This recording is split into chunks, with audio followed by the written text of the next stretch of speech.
acts that merited a misdemeanor.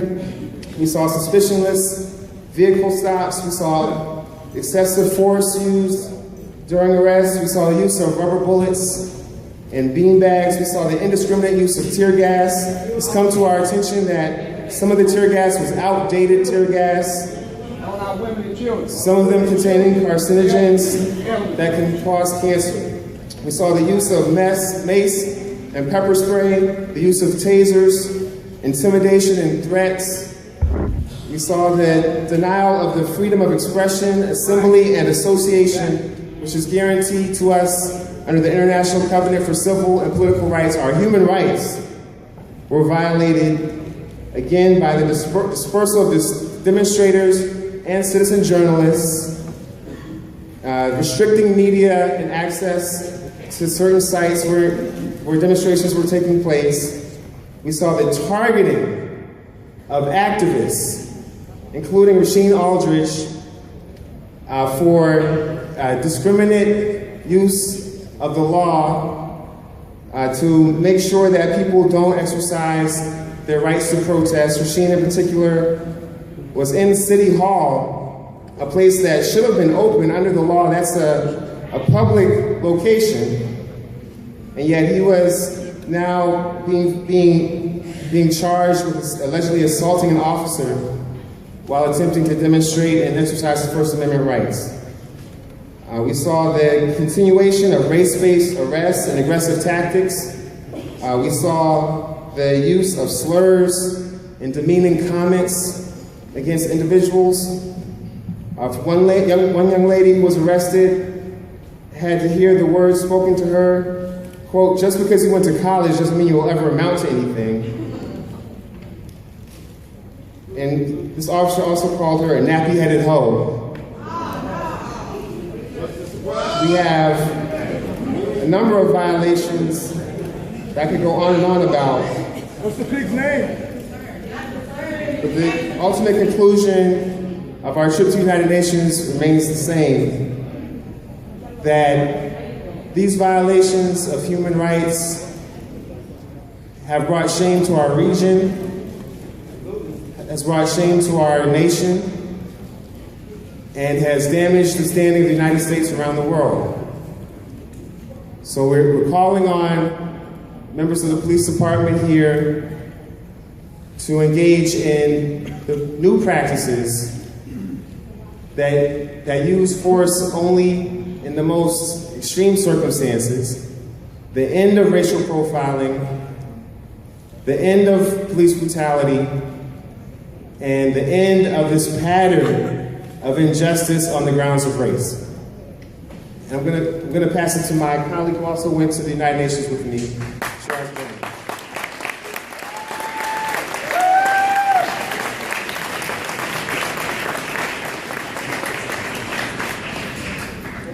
First and foremost, thank you to the Commission for having us here, and thank you all for attending this evening. For the record, on August 12th, 2014, Chief Jackson received a letter from Amnesty International addressing the human rights violations of Michael Brown. August 22nd, 2014, Chief Dotson also received an official letter from the Executive Director, Steve Hawkins, of Amnesty International, addressing the human rights violations of actually Kajim Powell at that time. Neither of these gentlemen responded to the letters. Actually, at Harris Stowe, I personally approached Chief Dotson. He acknowledged that he received the letter, and those letters are now received by the Commission, and to our dissatisfaction, Chief Dotson did not respond to the letter, nor anyone from STLPD. And in the spirit of honesty, looking at human rights violations, the tear gas that was used in Ferguson and also in South St. Louis with the most recent situation happening at Mocha-Bees, where peaceful protesters were tear gassed while peacefully sitting on a patio, and that tear gas seeped inside of the building, which became a gas chamber. This tear gas that children and women were exposed to is illegal according to the Geneva Convention and should not even be used in war.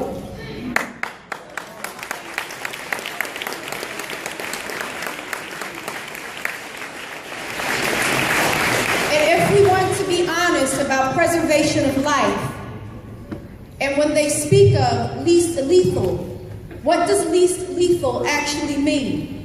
If you are a person with respiratory problems, tear gas is lethal. If you are a woman who is pregnant or may be pregnant, that tear gas that was actually used can cause miscarriages. So when we speak of preservation of life in least lethal forms, what does that truly mean? And how will the Commission address the use of tear gas that is illegal even in international war?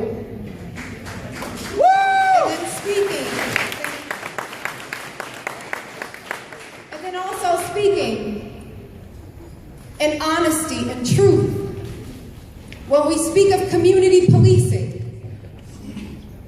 those of us that have been around know that community policing has not been around for almost a decade. The correct term for the policing that is used currently is called hotspot policing. Hotspot policing, the definition of hotspot policing is to occupy an area by force, which by its very nature is a human rights violation. Thank you. So I will say to the Commission, we have already seen that Chief Dotson has an issue with being the most honest person. Say it again. Whether if that's to the media, which is dangerous within its implication, because outside of this region, we have people in the viewing area of these stations who receive his message and take that as truth. We saw tonight, once again, the Chief of Police simply saying, "I'm sorry for putting out disinformation." How will he be held responsible for continuously misleading the public and putting his police force as well as citizens in danger with his misinformation? Thank you.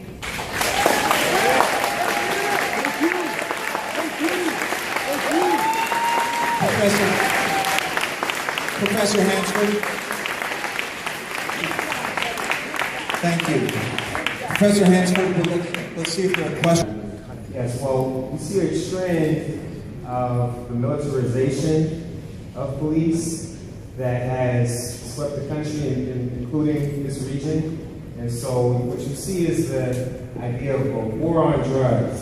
What you see is the use of military equipment under 1033 coming from the Pentagon to police forces locally.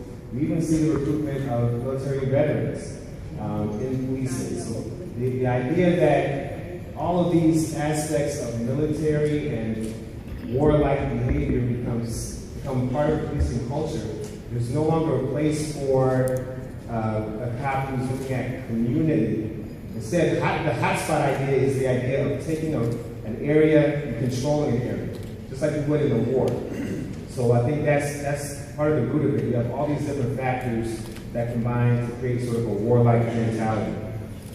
Can you give me your definition briefly of what community policing is? Community policing, I would love to see it. I haven't seen it myself in my lifetime.